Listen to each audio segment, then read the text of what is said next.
네, 계속해서 중동 상황 자세히 보겠습니다. 박원곤 이화여대 교수, 장지양 아산정책연구원 지역연구센터장 나오셨습니다. 안녕하십니까? 네, 안녕하세요. 네.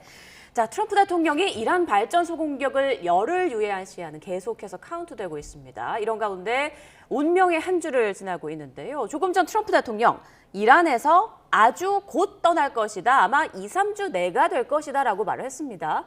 일단 트럼프 대통령의 마음은 확고한 것 같아요. 4월 안에 이란을 떠나겠다. 어떻게 보십니까? 저는 뭐 그 스케줄대로 갈 것 같고요. 그리고 사실 생각해보면 처음에 전쟁을 시작했을 때도 앞으로 4, 6주, 즉 4월 중순 정도면 끝날 거다라고 했는데 네. 그 와중에 이제 트럼프의 계획과 좀 어긋났었던 이란 혁명수비대가 호르무즈 해협을 봉쇄를 하면서 그때 약간 시간보다 잘 안 맞춰지나라고 했는데 지금 트럼프 대통령의 말대로라면 이 호르무즈 해협 봉쇄를 푼다는 굉장히 중요한 이 작전을 제대로 수행하지 않고서라도 그냥 원한 대로 그러니까 4월 중순 이전에 갈 수도 있겠구나, 떠날 수도 있겠구나라는 생각이 들기는 합니다. 예, 이제 이란의 생각은 어떤지가 또 궁금한데 이란 대통령도 종전 준비가 돼 있다라는 발언을 했습니다. 그리고 이란 외무장관도 이란은 휴전에 동의하지 않는다. 전면적인 전쟁 종료를 바란다면서 위트코프 특사로부터 직접 메시지를 받고 있다라는 점은 인정을 했거든요. 좀 긍정적인 시그널로 볼 수 있을까요? 뭐 그렇다고 이란이 완전히 항복을 하거나 그런 것은 아니고요. 예. 종전을 한다라고 얘기해서 그 종전의 조건이 분명히 있는 것이죠. 뭐 끝없이 얘기한 것처럼 배상해야 되고 더 이상은 이란을 향해서 이스라엘과 미국이 공격해서는 안 되는 거고 또 호르무즈에 대해서 자신들의 그런 권리를 인정하라라는 등 뭐 여러 가지 것들이 있기 때문에 네. 일단은 휴전 거부는 아니지만 반쪽짜리 휴전은 안 된다라는 그런 입장이 여전히 뭐 아라그치 발언을 통해서 나온다라고 판단이 되고요. 다만 그 위트코프 특사와의 직접 메시지 교환했던 거 그 예. 부분은 확인이 되는 것 같습니다. 그래서 그간에 뭐 트럼프 대통령이 끊임없이 얘기한 것처럼 이란의 카운터파트가 있고 이란과는 뭐 대화가 잘 되고 있다라고 얘기했는데 아마 그 실상이 위트코프랑 아라그치 라인을 통해서 한 일종의 이런 비공개 교신을 얘기하는 거라고 볼 수 있는데요. 그렇다고 이것이 어떤 본격 협상이냐 대면 협상이냐 거기에 대해서는 여전히 의구심이 있다라고 판단이 되고요.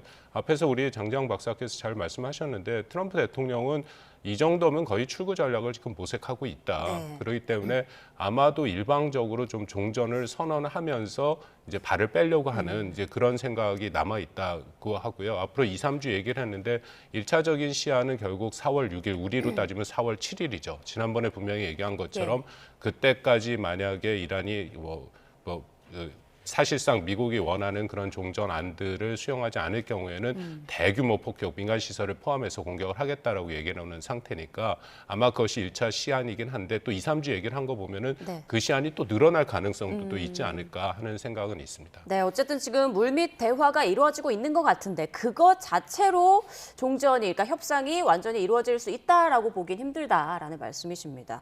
자, 그런데 미국과 이스라엘 공습에 그 이란의 최고위급 지도자들이 대거 암살된 상황이어서 새로운 지도급들과 그 안에 내부에서 좀 소통이 잘 안 되고 있다는 얘기도 나오더라고요. 네, 그러니까 사실 트럼프 대통령은 굉장히 합리적인 사람들과 얘기를 잘 하고 있다라고 했는데 동시에 그 벤스 부통령도 그랬고 국무장관 마크 루비오 국무장관도 어제 갑자기 핵심 수뇌부 안에서 이란 핵심 수뇌부 안에서 어떻게 대화가 잘 진행되는지는 좀 모르겠다라고 예. 얘기해서 좀 의아했는데 그래도 그나마 희망적인 뭐 사인은 트럼프 대통령이 이스라엘에 그 방금 계속 얘기 나온 이란의 외무장관 아락치 외무장관과 이란의 국회의장 갈리바프 국회의장을 제거 대상에서 빼라라고 얘기를 했거든요. 그래서 정말 이 트럼프와 협상을 하는 대상이 이 둘 중에 하나일까라는 생각은 했었습니다. 근데 지금 아락치 외교부 장관 같은 경우는 약간 걱정이 되는 것이 굉장히 합리적이고 개혁적이고 온건 성향이긴 한데 네. 과연 아락치 외교부 장관이 혁명수비대를 제대로 컨트롤할 수 있을 것인가 거기는 약간 의문점이 들고요. 그래서 오히려 갈리바프라면 갈리바프 국회의장은 혁명수비대 출신이거든요. 그렇죠. 그래서 그 사람이면 더 이렇게 신빙성이 갔을 텐데라는 뭐 걱정은 약간 들기는 합니다. 네, 만약에 이런 상황에서 미국과 종전 논의가 이루어져서 결론이 난다면 나중에 이란에서 결론을 다시 번복하거나 혁명수비대 쪽에서 또 반발을 할 가능성도 있지 않을까요? 만약에 아락치 장관이라면 그럴 예. 가능성은 있습니다. 근데 갈리바프 국회의장이 당사자라면 그런 반발을 훨씬 더 효과적으로 이렇게 무마할 수는 있을 겁니다. 예, 지금 이란 당국이 호르무즈 해협 통행요징수 계획안을 승인했다라는 소식도 전해졌는데 내용을 보면 미국과 이스라엘 선박은 통행 자체가 금지되는 안이 포함돼 있고요. 또 미국이 이 부분에 대해서 상당히 반발하고 있는 것으로 알려지고 있습니다.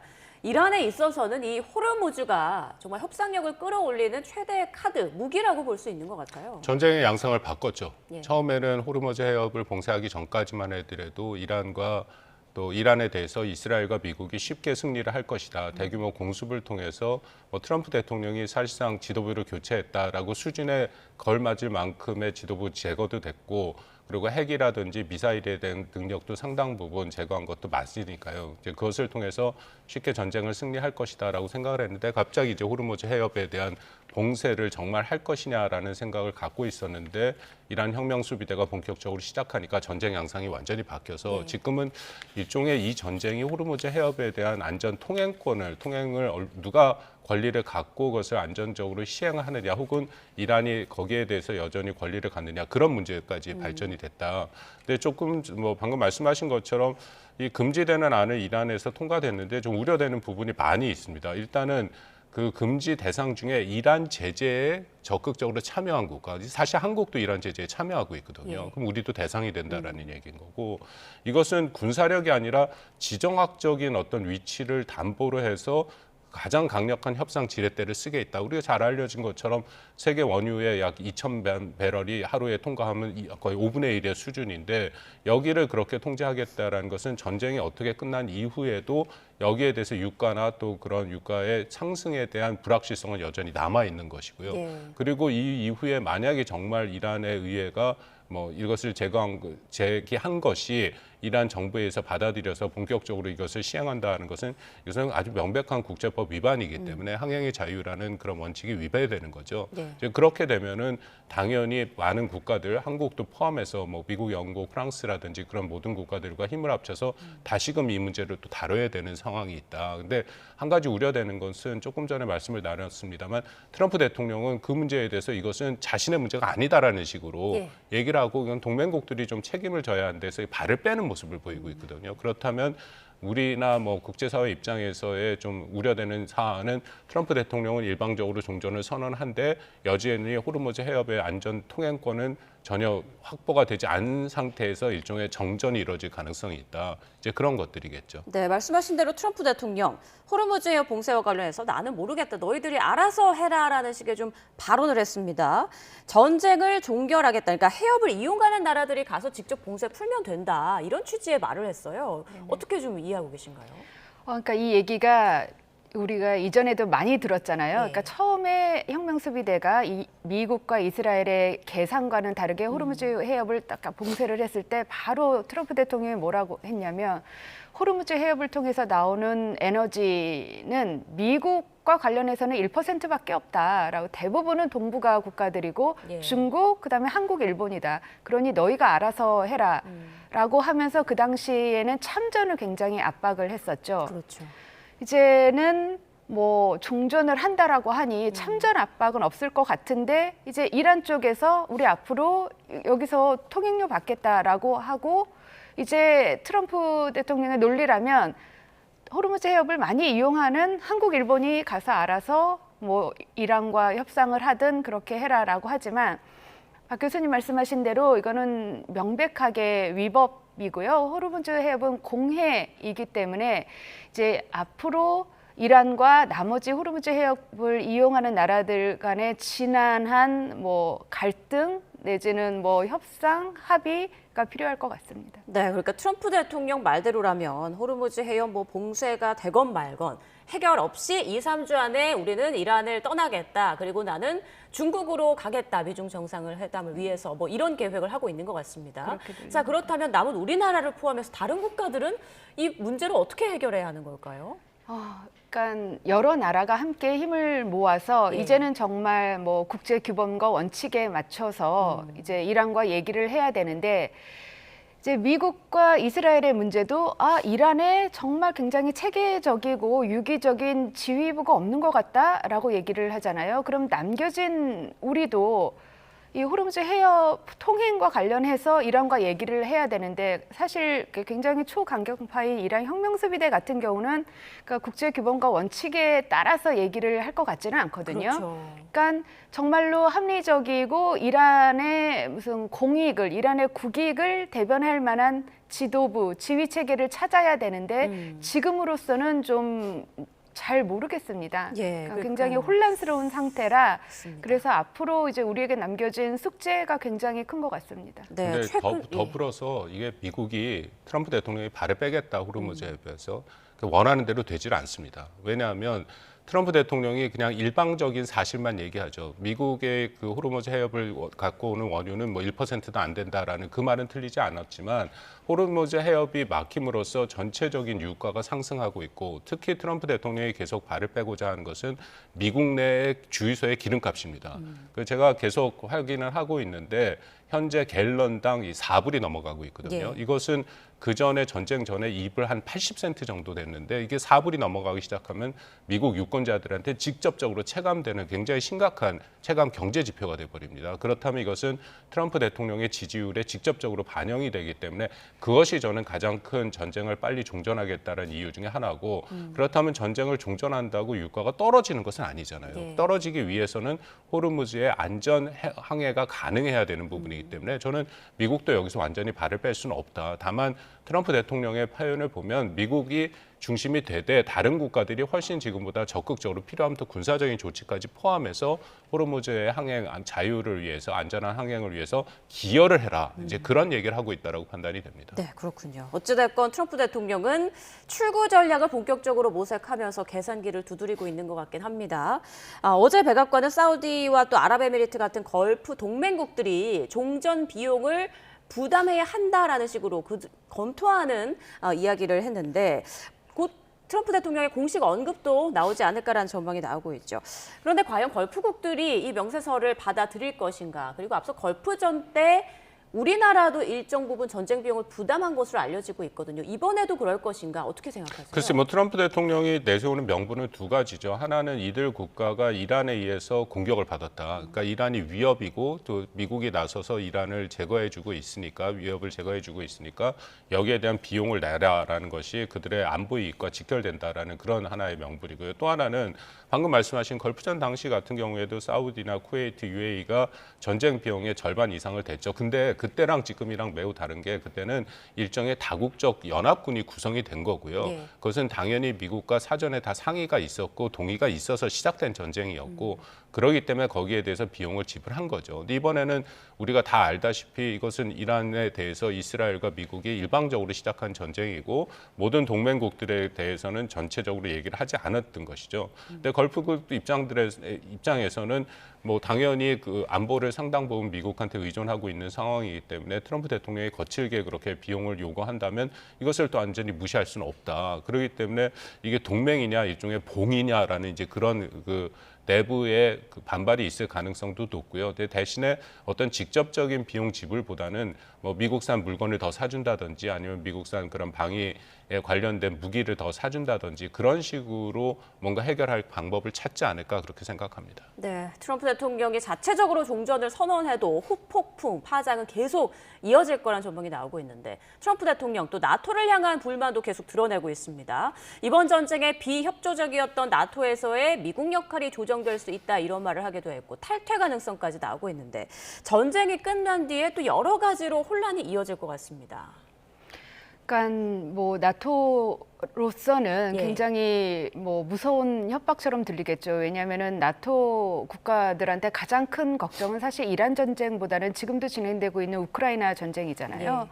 그런데 우선 전 세계의 시선이 우크라이나 전쟁보다는 지금 이란 전쟁으로 확 쏠려 있고, 그러니까 그것을 의식해서 젤렌스키 대통령도 그러니까 뭐 걸프 국가들에 와서 우리가 이란산 싼 드론을 막는 방법을 잘 안다. 그거를 러시아가 써왔기 때문에 우리 그럼 같이 협력을 해보자라고 얘기할 만큼 이제 국제사회의 시선과 이란의 관심을 이 유럽과 우크라이나 쪽으로 돌리고 싶어하는 노력이 굉장히 많은데. 예. 이번 이란 전쟁이 중동 전쟁이 끝나고 나면 그러면 그 시선이 우크라이나 전쟁으로 이제 돌아가겠지만 거기서 미국이 얼마나 다시 나토를 이렇게 도와줄 것이냐에는 커다란 의문점이 생기기 때문에 이런 소위 협박을 미국으로부터 듣고 있는 유럽 국가로서는 걱정이 굉장히 클 것 같습니다. 네. 자, 지금 트럼프 대통령의 출구 전략을 모색하는 상황에서 지상전에 들어가지는 않겠죠? 어떻게 전망하세요? 그러니까 트럼프 대통령이 얘기한 대로 2, 3주 내로 끝난다. 예. 그리고 이 얘기는 트럼프 대통령뿐만 아니라 벤스 부통령도 얘기했고 루비오 장관도 계속 하고 있는 얘기거든요. 그런데 지금 만약에 그 상륙작전을 실시를 해서 조금이라도 미군 뭐 사상자가 나온다면 이건 정말 깊은 수렁으로 빠져들어가는 예. 것이기 때문에 2, 3주라는 타임라인이 딱 있는 경우에서 그런 무모한 작전은 수행할 가능성이 좀 낮지 않나라고 보입니다. 네. 네, 저도 그렇게 생각하는 게 트럼프 대통령이 계속 얘기하고 지금 보여주고 있는 행보는 일종의 믿을 만한 위협을 상대방한테 주는 거죠. 협상에서 최대의 협상력을 높이는 방법.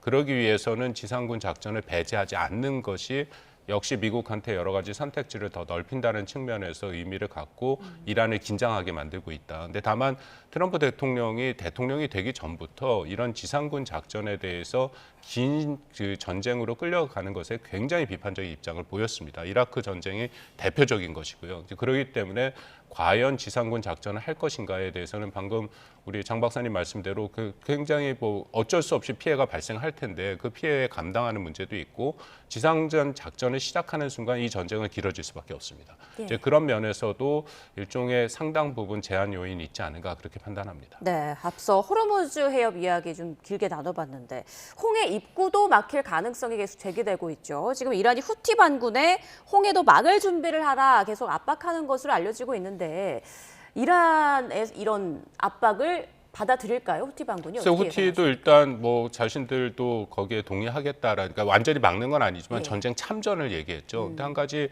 좀 뭐 흥미로운 게 한 달 지나서 지금 참전을 얘기한 거거든요. 예. 원래 저항의 축이라 하면 같이 움직여야 되는데 시간을 봤다. 그래서 저는 후티가 곧바로 전면 봉쇄에 나설 가능성은 크지 않지 않을까. 좀 단계적으로 움직이지 않을까 싶어요. 왜냐하면 이게 1년 넘게 전에도 홍해 선박을 공격을 하면서 자신들의 존재감을 키웠는데 여기에서 다시 홍해를 전면 봉쇄하게 되면 이번에는 다시 미국이 들어오거나 영국, 프랑스 같은 이제 그런 국가들이 당연히 참전할 가능성이 높고 그렇다면은 과연 그것을 다 감당하는 것이 후티한테 이득이 될 것이냐. 이제 그런 또 계산법이 있을 수 있다. 그래서 최근 발사한 미사일 같은 경우에도 좀 상징적인 의미가 있고요. 그래서 이 홍해를 또 지나가는 것은 이제 국제 해운이나 보훈공사의 위험 부담을 높여서 그 제한적인 압박을 하는 형태다. 그래서 완전히 봉쇄할 가능성은 현재로서는 좀 단계적으로 보는 것이 맞지 않을까 그렇게 생각합니다. 네, 이란 주변 걸프국들은 이란이 완전히 패배할 때까지 미국이 계속 전쟁을 지속하기를 원하고 있는 것 같은데 트럼프 대통령은 걸프국들이 공격에 참여하는 걸 또 그다지 바라지 않는 것 같더라고요. 이건 어떤 네네. 속내일까요?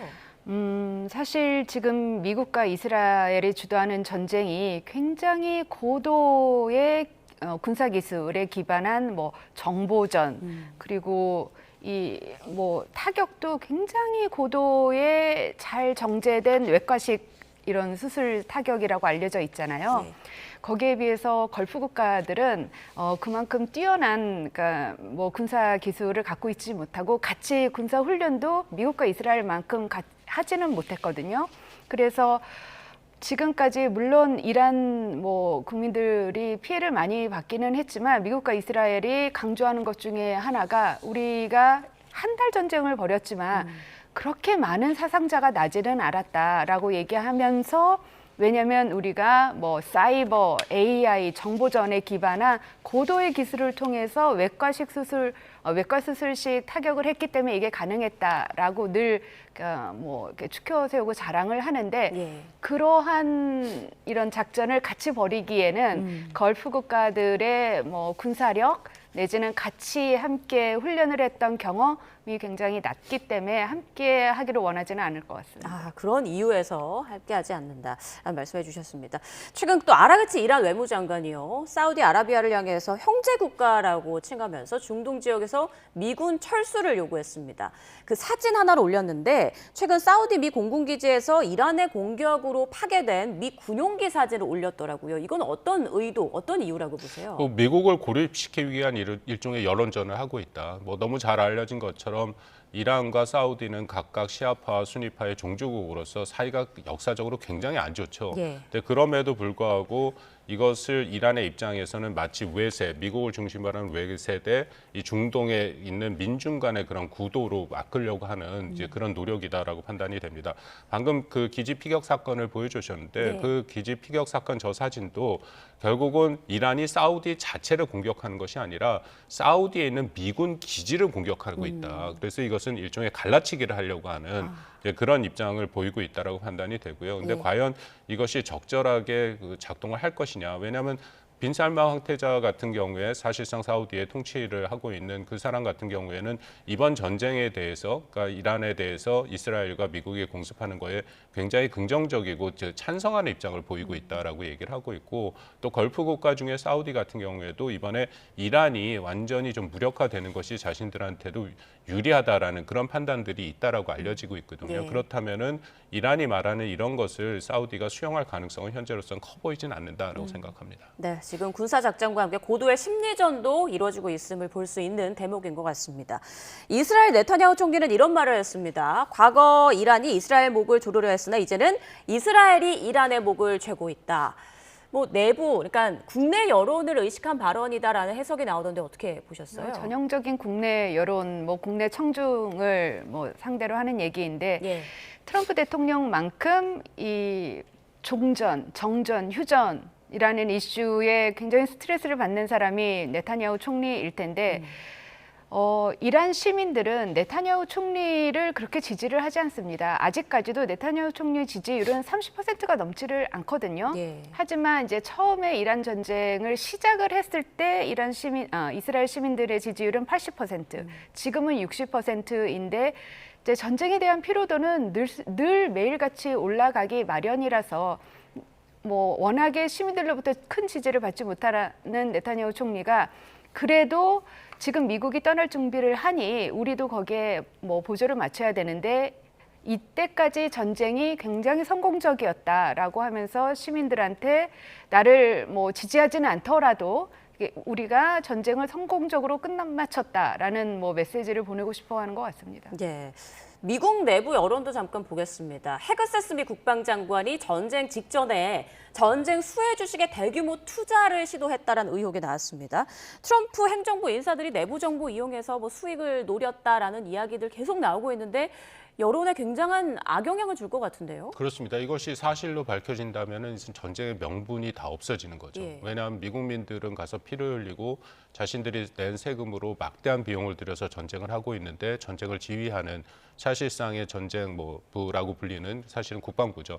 장관을 비롯해서 거기에서 수익을 얻었다라면 이 전쟁 자체가 그 앞으로도 미 의회에서 청문회가 열릴 가능성이 있는데요. 네. 이건 상당히 심각한 문제라고 불리고 있고 또 미국 내에서 타코 트레이딩이라는 얘기가 나오지 않습니까? 타코는 트럼프 always chickens out이라 해갖고 트럼프 대통령이 뭐를 하겠다를 얘기하면서 마지막에 물러나는 모습을 보이는데 이 트레이딩이라고 얘기가 붙인 게 이런 겁니다.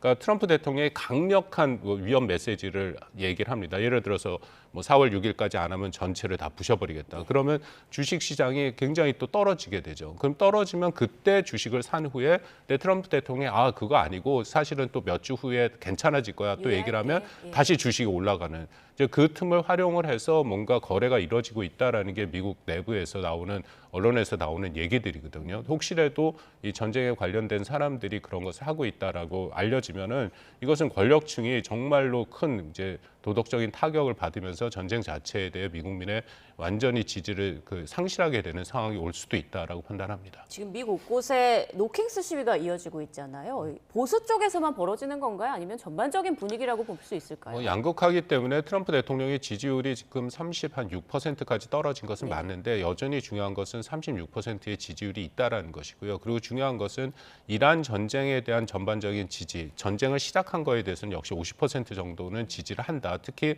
공화당 지지층 중에는 70% 이상이 지지를 하고 있기 때문에 이거 자체가 대규모 시위가 있긴 하지만 그것이 트럼프의 전체적인 미국민들의 반대한다라고 보기에는 좀 한계가 있어 보이는 양극화된 현상이다라고 판단이 됩니다. 보수 쪽, 공화당 쪽에서는 여전히 트럼프 대통령을 많이 지지하고 있다라는 말씀을 주셨습니다.